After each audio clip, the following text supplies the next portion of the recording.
स्वागत है आपका निराकार वाणी चैनल में। एक इंसान जिसका दिल रुक चुका है, मॉनिटर की आवाज अब सीधी हो चुकी है। डॉक्टर एक दूसरे की तरफ देखते हैं और एक शब्द बोलते हैं, डेड।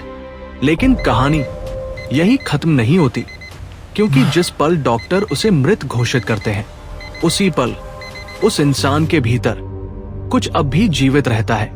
विज्ञान आज ये मानता है कि दिल रुकने के बाद भी मानव मस्तिष्क करीब 7 मिनट तक सक्रिय रह सकता है।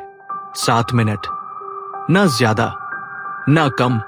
उन 7 मिनटों में वो इंसान कोई सपना नहीं देखता, वो सच्चाई देखता है।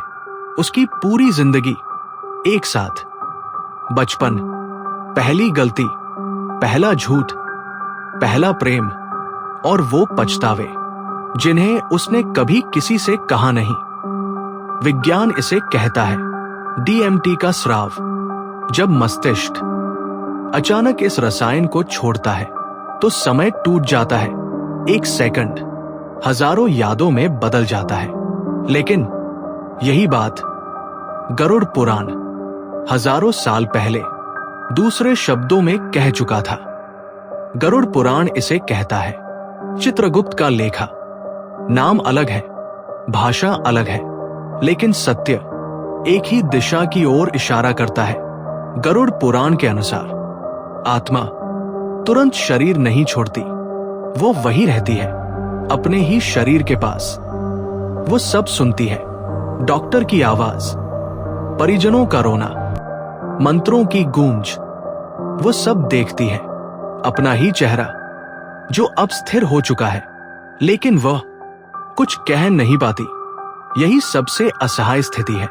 गरुड़ पुराण कहता है, मृत्यु पीड़ादायक नहीं होती, पीड़ा होती है चेतना के जागने की। क्योंकि जिस इंसान ने जीते जी कभी खुद को नहीं जाना, उसके लिए मृत्यु के बाद सिर्फ अंधकार होता है। कोई प्रकाश नहीं, कोई दिशा नहीं, सिर्फ एक गहरा सन्नाटा। और यही कारण है कि ये ज्ञान सदियों तक सामान्य लोगों से छुपाया गया। क्योंकि अगर इंसान मृत्यु को समझ ले तो वह जीवन को हल्के में नहीं लेगा। विज्ञान आज जिसे चेतना कहता है, वेद उसे आत्मा कहते हैं, और भौतिक विज्ञान का नियम है, ऊर्जा ना बनाई जा सकती है, ना नष्ट की जा सकती है। तो सवाल यह नहीं है कि मरने के बाद कुछ होता है या नहीं। सवाल यह है, हम किस अवस्था में मरते हैं। गरुड़ पुराण स्पष्ट कहता है, जिसकी चेतना अंतिम क्षण में जागृत होती है, उसके लिए मृत्यु द्वार बन जाती है, और जिसकी चेतना सोई रहती है, उसके लिए मृत्यु भ्रम बन जाती है। उन आखिरी 7 मिनटों में कोई दूत आपको डराने नहीं आता। आपका अपना कर्म आपके सामने खड़ा होता है। हर वो बात जो आपने की और हर वो बात जो आपने नहीं की, यही है असली निर्णय। विज्ञान इसे न्यूरल फ्लैश कहता है, वेद इसे कर्मफल कहते हैं। सच को अलग अलग नाम दिए गए, लेकिन बदला नहीं गया।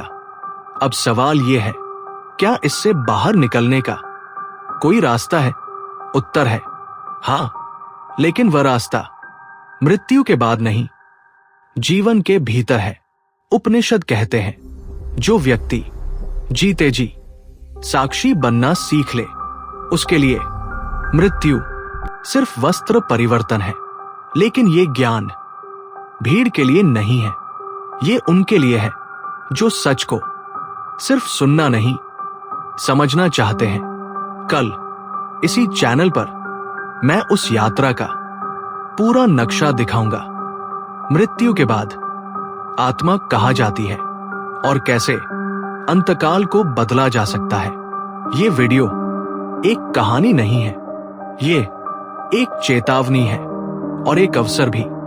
अगर आप इस सत्य की अगली परत देखना चाहते हैं तो चैनल को सब्सक्राइब करें, क्योंकि कुछ सत्य एक बार समझ आ जाए तो इंसान पहले जैसा नहीं रहता। ओम।